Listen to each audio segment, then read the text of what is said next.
Welcome to the installation video of Fishbone Offroad's half-height bed rack for Jeep's 2020 to current JT Gladiator.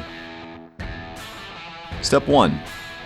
Prior to installation, measure and cut the included foam padding so that it covers any vehicle contact points, arch and support brace connections, or where you feel it's needed.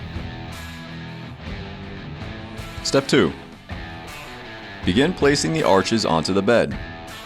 The two arches with the larger brackets belong on the outside. The arch with our signature plate in the center faces the rear. Spacing will be determined by the support brace connections. Step 3. Start installing the two thinner support braces. With 6 of the 30mm bolts, washers, and nuts, loosely secure them to the top of the arches in your desired locations. Step 4. Loosely install the larger braces onto the sides of the arches, again using 6 bolt sets.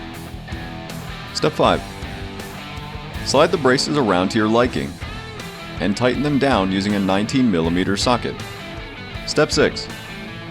Begin securing the rack to the bed by inserting the two 50mm bolts into the included channel bracket, as shown. Rotate it behind the arch bracket and push it high up against the plastic. With a 19mm socket, tighten down a nut and washer while ensuring it clamps onto the bed. Repeat for the other 5 brackets. Step 7. Using the 4 60mm bolts, washers, and nuts, secure the hardware into the accessory mounts for future use. Enjoy your new Fishbone Off-Road JT bed rack.